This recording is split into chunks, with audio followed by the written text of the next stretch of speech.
Guys, welcome to my channel F K reaction. आज जो मैं वीडियो आपके सामने लेकर के आया हूँ, इससे हम जानेंगे कि इसराइल जो देश है वे किस तरह से दुनिया में वजूद में आया है, और अमेरिका जो आज इसराइल का इतना बड़ा सपोर्टर और हमदर्द बना हुआ है, किसी जमाने में कितनी दुश्मनी थी इन लोगों में, आपस में कितनी दुश्मनी थी। तो चलिए यही सब चीज़ें जानने के लिए हम लोग इस वीडियो को पहले देखते हैं। तो चलिए आइए शुरू करते हैं इस वीडियो को। कभी सोचा है कि पूरी दुनिया में बदनाम होने के बाद You keep sending billions of dollars to Israel. Shame on you all! Shame on you! America आखिर क्यों इजराइल का साथ कभी नहीं छोड़ता? I love Israel. I love Israel. United States of America would have to invent an Israel. ऐसा लगता है लैला मजनू और रोमियो जूलियट के बाद अमेरिका और इजराइल की लव स्टोरी पूरी दुनिया याद रखेगी। Bond between our two countries is unbreakable. The eternal friendship relationship is very important. We are you and you are us. लेकिन ये दोस्ती हमेशा से ऐसे नहीं थी, बल्कि दुनिया में एक वक्त ऐसा था कि जब यहूदी और क्रिश्चियंस एक दूसरे से नफरत करते थे। ये पूरी कहानी एक ही इंसान के साथ शुरू होती है, ईसा अलैहिस्सलाम। आज से 2000 साल पहले जब दुनिया के सारे यहूदी फलस्तीन के इलाके में रहते थे, यहाँ उनके पास कोई ताकत नहीं थी, क्योंकि फलस्तीन पर एक बहुत बड़ी सुपर पावर रोमन एम्पायर का राज था, जिन्होंने यहूदियों को बिल्कुल गुलामों की तरह रखा हुआ था और इन पर बहुत सख्त जुल्म किया करते थे। रोमन एम्पायर के इस जुल्म को देखकर यहूदी स्कॉलर्स को समझ आ गई कि अब तौरात में बताई गई सारी निशानियां पूरी हो चुकी हैं और वक्त आ चुका है कि यहूदियों को बचाने के लिए दुनिया में उनका मसीहा आए। अब यहूदी स्कॉलर्स का यह ख्याल था कि जब यह मसीहा आएगा, वो सबसे पहले यहूदी स्कॉलर्स के साथ हाथ मिलाएगा, इन्हें शाबाशी देगा और इनका दोस्त बनेगा। लेकिन ऐसा बिल्कुल भी नहीं हुआ। ईसा अलैहिस्सलाम बार बार लोगों को जमा करके इन यहूदी स्कॉलर्स के खिलाफ बोलने लगे और लोगों को यह समझाने लगे कि आज हमारे रिलीजन को इन यहूदी स्कॉलर्स ने बिगाड़ दिया है, और ईसा अलैहिस्सलाम की इन्हीं बातों की वजह से यहूदी स्कॉलर्स उनसे नफरत करने लगे और रोमन एम्पायर के साथ मिलकर ईसा अलैहिस्सलाम को मारने की साजिश करने लगे। यहूदी स्कॉलर्स ने रोमन एम्पायर पर बहुत प्रेशर डाला कि वो किसी तरह ईसा अलैहिस्सलाम को मौत की सजा सुना दे, जिस पर रोमन एम्पायर के गवर्नर ने उनसे कहा कि ठीक है, हम इस शख्स को मौत की सजा तो सुना देंगे, लेकिन याद रखना ईसा का खून हम रोमन्स पर नहीं, तुम यहूदियों पर होगा। ये सुनकर यहूदियों ने उन्हें कहा कि आप टेंशन ना लें, ईसा का खून हम पर और हमारी नस्लों पर होगा। अब ईसा अलैहिस्सलाम तो यहूदियों की इस साजिश से बच गए, लेकिन ईसा अलैहिस्सलाम के जाने के बाद यहूदी कभी भी फलस्तीन में चैन से नहीं रह सके, क्योंकि ईसा अलैहिस्सलाम के जाने के कुछ ही अरसे बाद रोमन एम्पायर और यहूदियों के दरमियान एक बहुत बड़ी जंग हुई, जिसमें रोमन एम्पायर ने यहूदियों को बिल्कुल कुचल दिया और हजारों यहूदियों को मारकर जेरूसलम में यहूदियों की सबसे होली जगह द सेकंड टेंपल को गिरा दिया और सारे यहूदियों को हमेशा के लिए फलस्तीन से भगा दिया, जिसके बाद मजबूरन यहूदी फलस्तीन को छोड़कर पूरी दुनिया में फैल गए। और अगले 500 साल तक दुनिया के हर यहूदी की यह ख्वाहिश थी कि किसी तरह दुनिया में कोई मिरेकल हो और यहूदी वापस फलस्तीन की तरफ जा सके, और एग्जैक्टली ऐसा ही हुआ। यहूदियों के फलस्तीन से निकलने के 500 साल बाद दुनिया में एक नई रियासत बनी, मदीना की रियासत। अल्लाहु अकबर। मुसलमानों की यह खिलाफत कुछ ही सालों में इतनी तेजी से फैली कि खलीफा उमर बिन खत्ताब के दौर में मुसलमानों ने रोमन एम्पायर की कमर बिल्कुल तोड़ दी और उनसे फलस्तीन और जेरूसलम फतह कर लिया। जेरूसलम सरेंडर करने से पहले रोमन एम्पायर के क्रिश्चियंस ने हजरत उमर के सामने एक ही शर्त रखी थी कि आप किसी भी हाल में यहूदियों को यहां आने की इजाजत ना दें, लेकिन हजरत उमर ने उनकी बात नहीं मानी और यहूदियों को भी जेरूसलम आने की इजाजत दी, जिसे हम पूरा एक्सप्लेन कर चुके हैं। हजरत उमर के इस ऑर्डर के बाद अगले 400 साल तक दुनिया के यहूदी और मुसलमान एक दूसरे के बहुत ही अच्छे दोस्त थे और क्रिश्चियंस इनके दुश्मन थे।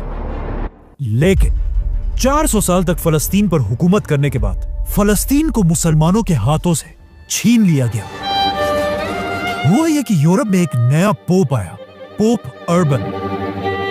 ये एक बहुत ही खतरनाक पोप था जिसने आते ही यूरोप की अवाम और बादशाहों को मुसलमानों के खिलाफ जंग लड़ने का हुक्म दिया ताकि क्रिश्चियंस मुसलमानों से अपनी होली सिटी जेरूसलम दोबारा छीन सके। जिसके बाद यूरोप के क्रिश्चियंस ने मिलकर मुसलमानों पर हमला कर दिया। लेकिन यहां मसला यह था, उस वक्त के मुसलमान बादशाह अपनी अयाशियों में और आपस की जंगों में इतना मसरूफ थे कि वो क्रिश्चियंस की इस फौज से नहीं लड़ सके। इसीलिए क्रिश्चियंस ने बहुत ही आसानी से पूरे फलस्तीन पर कब्जा कर लिया और बहुत ही बेदर्दी से मुसलमानों को मारने लगे। कहा जाता है कि एक वक्त ऐसा था कि मस्जिद अक्सा में पांव रखने की जगह भी नहीं थी क्योंकि वो मुसलमानों की लाशों से भरी हुई थी।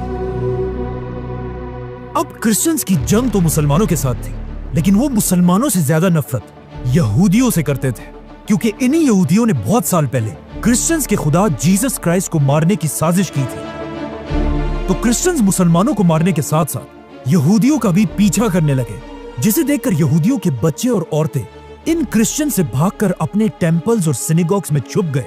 और जैसे ही क्रूसेडर्स को इसका पता चला, उन्होंने यहूदियों की इन सारी बिल्डिंग्स को आग लगा दी और हजारों यहूदियों को जिंदा जला दिया। जिसके बाद अगले 90 इयर्स तक मुसलमान फलस्तीन को दोबारा फतह नहीं कर सके।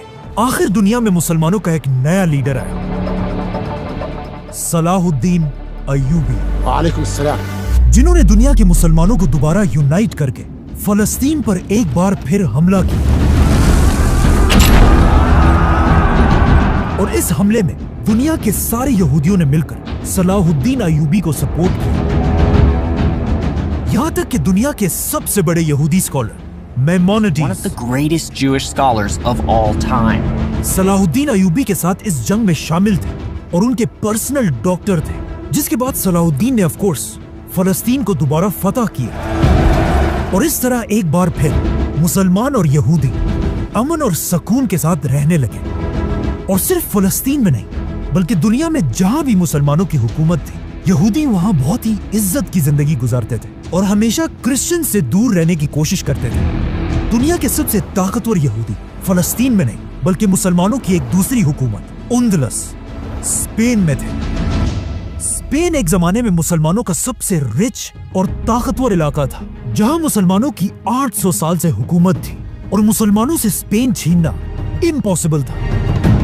लेकिन 800 साल के बाद एक बार फिर यूरोप के क्रिश्चियन लीडर्स ने मिलकर मुसलमानों के स्पेन पर हमला कर दिया और आखिर मुसलमानों से पूरा स्पेन छीन लिया।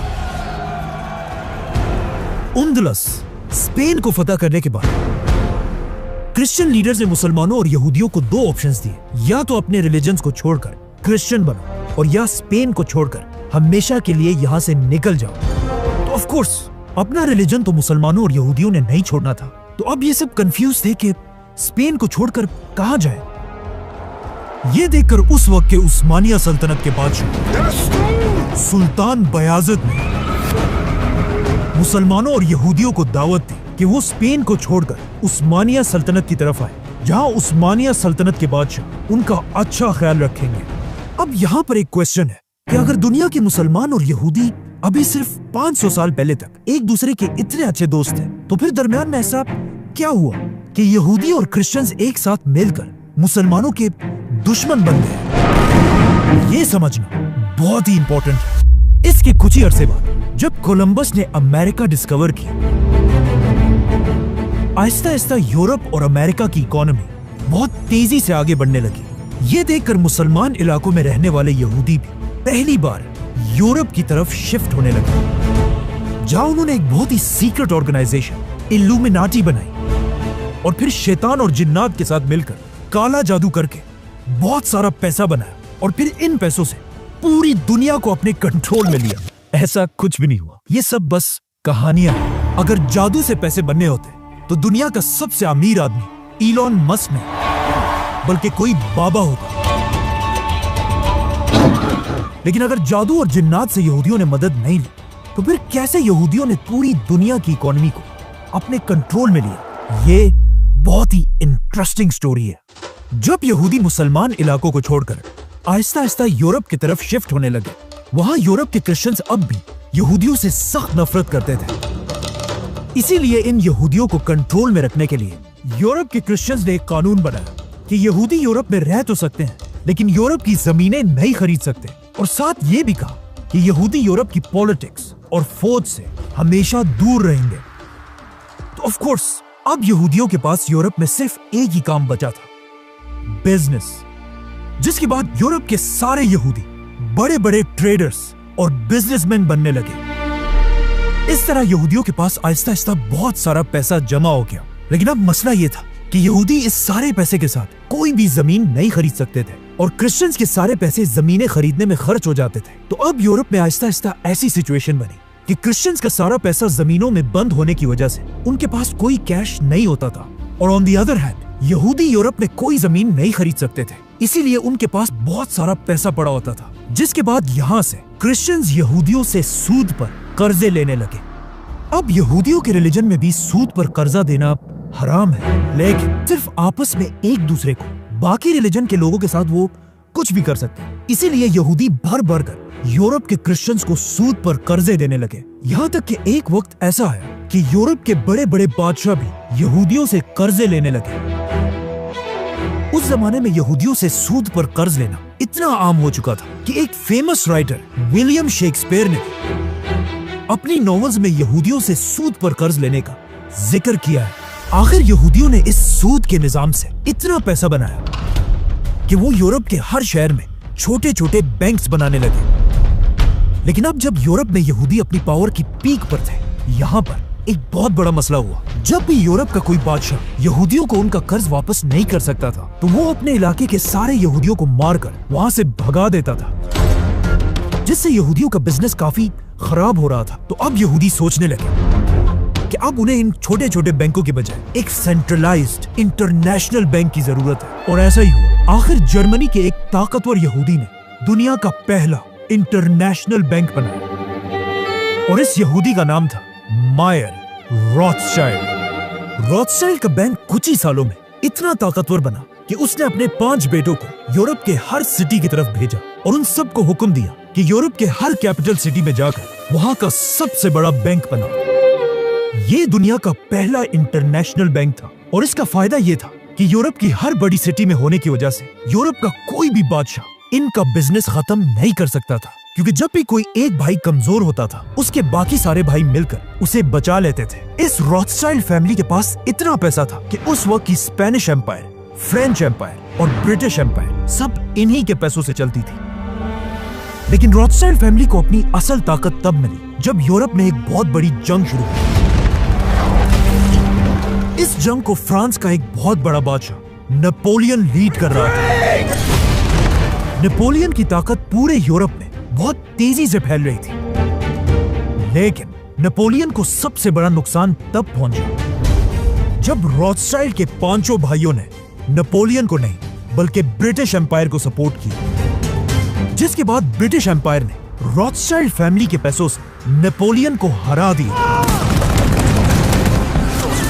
इस जंग में रॉथस्चाइल्ड के पास इतनी ताकत थी कि कहा जाता है यूरोप में कुछ भी हो, उसकी सबसे पहले खबर रॉथस्चाइल्ड फैमिली तक पहुंचती थी और फिर वो इस खबर को ब्रिटिश एम्पायर के बादशाह तक पहुंचाते थे। और इस तरह रॉथस्चाइल्ड की मदद से ब्रिटिश एम्पायर दुनिया की सबसे बड़ी सुपर पावर बनी। अब यहूदी यूरोप में अपनी ताकत की पीक पर थे। यूरोप की सारी बड़ी जॉब्स यहूदियों के पास थी। यूरोप के सबसे पढ़े लिखे लोग भी यहूदी थे और यूरोप की सारी इकोनॉमी का कंट्रोल भी यहूदियों के पास था। तो अब यहूदी आहिस्ता आहिस्ता सोचने लगे कि 2000 साल पहले हम कमजोर थे, इसीलिए रोमन एम्पायर ने हमें फलस्तीन से निकाल दिया था, लेकिन अब हम अपनी ताकत की वजह से दोबारा फलस्तीन में जाकर आबाद होंगे और यहाँ से दुनिया में पहली बार सीक्रेट ज़ायनिज्म शुरू हुआ। 40,000 यहूदी पूरी दुनिया से फलस्तीन की तरफ छुप छुप कर शिफ्ट होना शुरू हुए और वहां के गरीब अरबों से डबल ट्रिपल प्राइस पर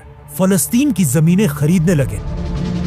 इन जमीनों को खरीदने में यहूदियों की सबसे बड़ी मदद वही रॉथस्चाइल्ड फैमिली कर रही थी। यहूदी फलस्तीन की मेन जगहें नहीं बल्कि बिल्कुल खाली और बंजर जमीनें खरीद रहे थे। इसीलिए फलस्तीन के अरब भी खुशी से ट्रिपल प्राइस पर यहूदियों को ये जमीनें बेचने लगे। यहूदियों ने फलस्तीन में अपनी सबसे बड़ी जमीन अहूजात बईत में खरीदी, जो बिल्कुल एक खाली और बंजर इलाका था। लेकिन आज उसी खाली इलाके को इजराइल का कैपिटल तल अवीव कहा जाता है, जो आज दुनिया की सबसे एडवांस सिटीज में से एक है। यह देखकर पूरी दुनिया से और भी ज्यादा यहूदी फलस्तीन में आबाद होने लगे, जिसके बाद यहूदियों ने अपनी हिब्रू जबान में फलस्तीन में न्यूज़पेपर्स, रेडियो और टीवी के शोज शुरू किए और इस तरह आखिर 2000 साल बाद फलस्तीन की जमीन पर हिब्रू जबान दोबारा सुनाई देने लगी। अब तक यहूदी ये सब कुछ अकेले कर रहे थे, लेकिन यहाँ से उनको दुनिया में अपना सबसे अच्छा दोस्त मिला, अमेरिका के evangelical Christians. God gave them that land, they own that land. अचानक अमेरिका में एक किताब लिखी गई, जीसस इज कमिंग, जिसमें दुनिया के क्रिश्चियंस के लिए एक बहुत बड़ा मैसेज था कि मेरे क्रिश्चियन भाइयों जाग जाओ, क्योंकि बहुत जल्द दुनिया में जीसस वापस आने वाला है। और जीसस दुनिया में तभी वापस आएंगे जब फलस्तीन में यहूदियों का अपना मुल्क होगा। इस किताब ने अमेरिका के सारे रिकॉर्ड्स तोड़ दिए और छपते ही मिलियंस ऑफ कॉपीज बेची और पूरे अमेरिका के क्रिश्चियंस के दिमाग में यह बात बैठ गई कि जीसस तभी वापस आएंगे जब फलस्तीन में इजराइल का अपना मुल्क हो। ये बुक इतनी फेमस थी कि अमेरिका के लोगों ने मिलकर उस वक्त के प्रेसिडेंट की तरफ लेटर भी लिखा कि प्लीज फलस्तीन में इजराइल का मुल्क बनाए। अब जब अमेरिका की आवाम का सपोर्ट यहूदियों के पास था, आखिर ज़ायनिस्ट दुनिया के सामने आए और स्विट्जरलैंड में अपनी पहली मीटिंग की, जिसमें ज़ायनिज्म के लीडर थियोडोर हर्ज़ल ने पूरी दुनिया के सामने आकर कहा कि मैं आज ऐसी बात करने जा रहा हूं जिस पर मुझे पता है तुम सब मुझ पर हंसोगे। फलस्तीन में 2000 साल बाद यहूदियों का अपना मुल्क होगा, जो ऑफ कोर्स एक इम्पॉसिबल बात थी, लेकिन थियोडोर ने कहा कि याद रखना, आज से 50 साल बाद मेरी ये बात पूरी होकर रहेगी। ये इतनी जबरदस्त प्रेडिक्शन थी कि इस मीटिंग के एग्जैक्टली 50 साल बाद इजराइल की रियासत कायम हुई।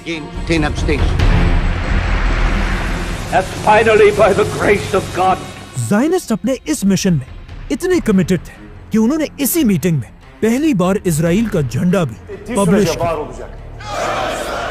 इस मीटिंग के कुछ ही अरसे बाद थियोडोर ने 2 लोग फलस्तीन की तरफ भेजे ताकि वो छुप छुप कर जेरूसलम के हालात उन तक पहुंचा सके, जिन्होंने जेरूसलम से वापस थियोडोर की तरफ एक सीक्रेट मैसेज भेजा कि दुल्हन मतलब जेरूसलम है तो बहुत खूबसूरत, लेकिन मसला ये है कि वो किसी और की बीवी है, क्योंकि फलस्तीन पर उस वक्त किसी और की नहीं बल्कि उस्मानिया खिलाफत की हुकूमत थी और उसके खलीफा सुल्तान अब्दुल हमीद एक बहुत ही सख्त इंसान थे।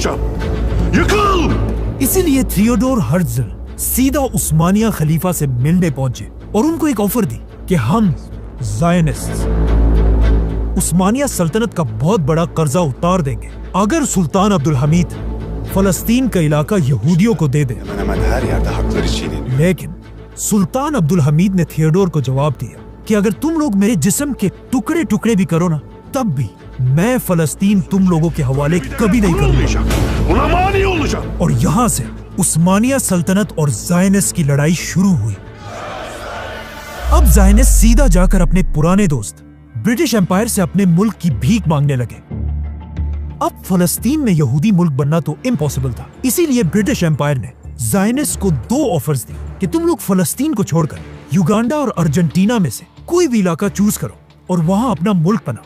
लेकिन यहूदियों ने ब्रिटिश एम्पायर से क्लियरली कहा कि जिस तरह जर्मनी में जर्मन्स, फ्रांस में फ्रेंच और इंग्लैंड में इंग्लिश लोग रहते हैं, उसी तरह यहूदी भी दुनिया में एक ही जगह फलस्तीन में ही रहेंगे। दुनिया के सारे ज़ायनिस्ट मिलकर कोशिश करने लगे कि किसी तरह अब उस्मानिया सल्तनत को गिरा दिया जाए, और ऐसा ही हुआ। कुछ ही अरसे बाद दुनिया की सबसे बड़ी जंग शुरू हुई, वर्ल्ड वॉर 1।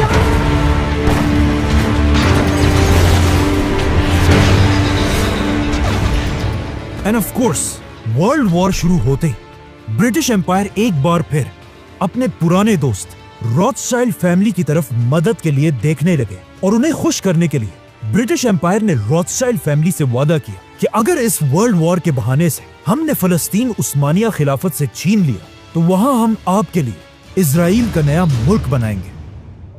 जिसके बाद ऑफ कोर्स पूरी दुनिया के यहूदी ब्रिटिश एम्पायर के साथ खड़े हो गए और ब्रिटिश एम्पायर ने आसानी से फलस्तीन उस्मानिया खिलाफत से छीन लिया और जेरूसलम जैसी होली सिटी फतह करने के बाद ब्रिटिश एम्पायर के फॉरेन मिनिस्टर आर्थर बेल्फोर ने दुनिया के सबसे ताकतवर यहूदी वॉल्टर रॉथस्चाइल्ड की तरफ एक लेटर भेजा, जिसमें उसने क्लियरली कहा कि ब्रिटिश एम्पायर अपनी फुल ताकत के साथ इजराइल का मुल्क बनाने की कोशिश करेगी। अब बेल्फोर खुद तो एक क्रिश्चियन था, लेकिन वो इस सबसे कई साल पहले लिखी जाने वाली किताब जीसस इज कमिंग से बहुत इंस्पायर था। लेकिन अब मसला ये था कि जब ब्रिटिश एम्पायर ने 1917 में इजराइल की रियासत बनाने का ऐलान किया,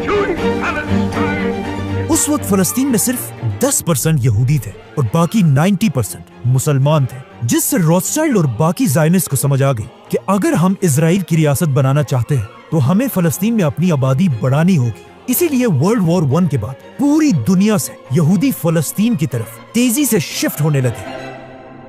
नाउ जिस तरह बहुत साल पहले ब्रिटिश एम्पायर ने रॉथस्चाइल्ड फैमिली की मदद से नेपोलियन को हराया था, अब उन्होंने उसी रॉथस्चाइल्ड की मदद से वर्ल्ड वॉर 1 में उस्मानिया खिलाफत और जर्मनी को बिल्कुल तोड़ दिया था, जिसके बाद ब्रिटिश एम्पायर तो वर्ल्ड वॉर जीतने का जश्न मना रही थी। लेकिन जर्मन अवाम को समझ आ गई थी कि इस जंग में किसने और कैसे उनके साथ बगावत की।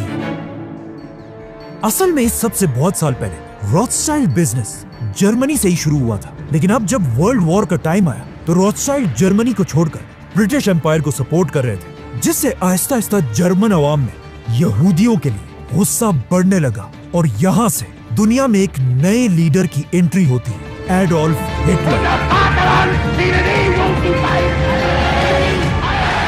हिटलर ने आते ही जर्मन अवाम को ये बात समझाने की कोशिश की कि हम तो वर्ल्ड वॉर जीतने वाले थे, सिर्फ इन यहूदियों की गद्दारी की वजह से हम ये जंग बेशर्मी से हार गए। हिटलर जब भी स्पीच करता था उसकी बातें और स्टाइल ऐसा होता था कि जर्मनी का बच्चा बच्चा उसकी हर बात पर यकीन करता था, जिसके बाद हिटलर ने जर्मनी में यहूदियों के सारे बिजनेसेस बंद कर दिए और इवन जर्मनी में रॉथस्चाइल्ड का सबसे पहला बैंक 200 साल पुराना बैंक बंद कर दिया। हिटलर की फौज आहिस्ता आहिस्ता पूरे यूरोप को फतह करने लगी और यूरोप की हर सिटी में जाकर वहां के यहूदियों को मारने लगे। ये देखकर यूरोप के सारे यहूदी हिटलर से अपनी जान बचाकर भागने लगे और इस अपॉर्चुनिटी को यूज करके रॉथस्चाइल्ड के बाकी भाइयों ने इन सारे यहूदियों को फलस्तीन की तरफ भेजना शुरू किया और फलस्तीन में एक बार फिर यहूदियों की पॉपुलेशन तेजी से बढ़ने लगी। जब वर्ल्ड वॉर 1 खत्म हुई, फलस्तीन में सिर्फ 10% यहूदी थे, लेकिन वर्ल्ड वॉर 2 खत्म होने के बाद 30% से भी ज्यादा यहूदी थे। वर्ल्ड वॉर 2 तो ब्रिटिश एम्पायर ने जीत ली थी, लेकिन इस जंग में उनका इतना नुकसान हुआ था कि अब वो इस ग्रेट एम्पायर को और नहीं संभाल सकते थे। इसीलिए इंडिया, पाकिस्तान, श्रीलंका जैसी कंट्रीज ब्रिटिश एम्पायर से आजाद होने लगी। ये देखकर फलस्तीन के ज़ायनिस्ट भी ब्रिटिश एम्पायर को कहने लगे कि अब अपना वादा पूरा करो और यहाँ पर एक यहूदी रियासत बनाओ। लेकिन मसला ये था कि अब भी फलस्तीन में सिर्फ 30% यहूदी थे और बाकी सारे मुसलमान थे, जिसकी वजह से ब्रिटिश एम्पायर इतनी जल्दी इजराइल की रियासत बनाने के लिए तैयार नहीं थी। ये देखकर फलस्तीन के यहूदी और ज़ायनिस्ट अपने पुराने दोस्त ब्रिटिश एम्पायर के खिलाफ होने लगे और पहली बार ज़ायनिस्ट ब्रिटिश एम्पायर पर ही हमले करने लगे। अब एक ऐसी सिचुएशन थी कि मुसलमान और यहूदी सब ब्रिटिश एम्पायर के खिलाफ लड़ रहे थे। इसीलिए ब्रिटिश एम्पायर ने आखिर तंग आकर फलस्तीन का मसला यूनाइटेड नेशंस के सामने पेश किया और कहा अब आप ही फैसला करें कि फलस्तीन के साथ क्या होना चाहिए। जिसके बाद यूनाइटेड नेशंस ने आज तक अपनी हिस्ट्री का सबसे स्टूपिड फैसला किया। यूनाइटेड नेशंस ने फैसला किया कि फलस्तीन को 3 हिस्सों में डिवाइड कर दिया जाएगा। फलस्तीन का सबसे बड़ा हिस्सा सिर्फ 33% आबादी वाले यहूदियों को दिया जाएगा और फलस्तीन के 66% मुसलमानों को फलस्तीन का छोटा सा हिस्सा दिया जाएगा और जेरूसलम को एक इंटरनेशनल सिटी बना दिया जाएगा। ये ऐसा ही है कि एक केक को 10 लोगों में डिवाइड कर दिया जाए, आधा केक 3 लोगों को और आधा केक बाकी 7 लोगों को दिया जाए, जो एक बहुत ही अनफेयर फैसला था। जब यूएन ने अपना ये फैसला ज़ायनिस्ट और फलस्तीन में मुसलमान कमेटी के सामने रखा तो ऑफ कोर्स यहूदी तो इस फैसले पर बहुत बड़ा जश्न मनाने लगे, लेकिन फलस्तीन की मुसलमान कमेटी ने यूएन के इस फैसले को बिल्कुल रिजेक्ट कर दिया। मुसलमानों की इस कमेटी के हेड का नाम अमीन अल हुसैनी था, जो पूरे फलस्तीन का ग्रैंड मुफ्ती था। ब्रिटिश एम्पायर और ज़ायनिस्ट इस बंदे से पहले से ही नफरत करते थे, क्योंकि वर्ल्ड वॉर 2 में इस ग्रैंड मुफ्ती ने ब्रिटिश एम्पायर के खिलाफ जाकर जर्मनी के हिटलर को सपोर्ट किया था, बल्कि हिटलर के साथ पर्सनल मीटिंग्स भी की थी और इवन हिटलर के लिए एक मुसलमान आर्मी भी बनाना चाहता था। जैसे ही मुसलमानों ने यूएन के प्लान को रिजेक्ट किया, अचानक इजराइल के रॉथस्चाइल्ड स्ट्रीट पर ज़ायनिस्ट का लीडर दुनिया के सामने आया और कहा, मुसलमानों की इस ढिठाई की वजह से आज हम ये ऐलान करते हैं कि अब आधा फलस्तीन नहीं, पूरा फलस्तीन हमारा होगा। और इसी के साथ डेविड बेन गुरियन ने इजराइल की आजादी का ऐलान कर दिया। ये ऐलान उसने अपने ज़ायनिस्ट लीडर थियोडोर हर्ज़ल की बहुत बड़ी तस्वीर के नीचे किया था, जिसने इस दिन से एग्जैक्ट 50 साल पहले कहा था कि आज से 50 साल बाद दुनिया में इजराइल की रियासत बनेगी। और एग्जैक्टली ऐसा ही हुआ। इजराइल की आजादी के सिर्फ 11 मिनट बाद सुपर पावर अमेरिका ने इजराइल के मुल्क को एक्सेप्ट कर लिया, जिसके बाद सोवियत यूनियन और बाकियों ने भी ऐसा ही किया, जिनमें सिर्फ एक इस्लामिक कंट्री थी जिसने इजराइल को एक्सेप्ट किया, रजा शाह का ईरान। अब जब इजराइल के सारे यहूदी आजादी का जश्न मना रहे थे, उसके सिर्फ एक दिन बाद इजराइल के पास 5 अरब कंट्रीज ने इजराइल पर हमला कर दिया। लेकिन इसका कोई फायदा नहीं हुआ। इजराइल ने अमेरिका और ब्रिटिश की मदद से इन बड़े बड़े अरब कंट्रीज को क्रश कर दिया। बल्कि इस जंग से इजराइल का साइज और भी बढ़ गया और जो हिस्सा यूएन ने मुसलमानों को देने का वादा किया था, वो भी मुसलमानों के हाथ से निकल गया। अब इजराइल के लिए फलस्तीन में सिर्फ एक ही मसला था कि अभी भी फलस्तीन में मुसलमानों की आबादी यहूदियों से डबल थी। इसीलिए इजराइल के बनते ही उन्होंने अपना सबसे पहला काम ये किया कि वो फलस्तीनियों को, जो यहाँ पर 1000 साल से आबाद थे, हमेशा के लिए फलस्तीन से निकालने लगा। इजराइल ने फलस्तीनियों की बड़ी बड़ी सिटीज और 500 विलेजेस को तबाह कर दिया। और जो मुसलमान इजराइल के जुल्म के बाद भी फलस्तीन छोड़कर नहीं जा रहे थे, कहा जाता है इजराइल ने उनके पानी के कुओं और पाइपों में जहर मिलाकर उन सबको मार डाला। और इस तरह एक ही साल में 8 लाख फलस्तीनी मुसलमान फलस्तीन को छोड़कर हमेशा के लिए चले गए। और इन फलस्तीनियों के खाली घरों को भरने के लिए पूरी दुनिया से 7 लाख यहूदी इजराइल की तरफ आए, जिससे फलस्तीन में यहूदियों की आबादी 60 और 70% तक चली गई। और आज तक इजराइल इसी स्ट्रेटेजी को बार बार यूज करता है। हर कुछ सालों बाद इजराइल कोई न कोई बहाना बनाकर फलस्तीनियों को फलस्तीन से निकालता रहता है, ताकि फलस्तीन से मुसलमानों का नामो निशान हमेशा के लिए मिट जाए और यहाँ सिर्फ और सिर्फ यहूदी ज़ायनिस्ट की हुकूमत है। सब्सक्राइब। तो देखा आपने ये वीडियो, किस तरह से इजराइल ने अपने साजिश करते हुए जो अंग्रेज इनके खिलाफ हुआ करते थे, उन्हीं की मदद लेकर के जो मुसलमान इनके हमदर्द, इनके मददगार होते थे, उनके खिलाफ उनकी जगह पे कब्जा कर लिया और अपना एक इजराइल देश स्थापित किया।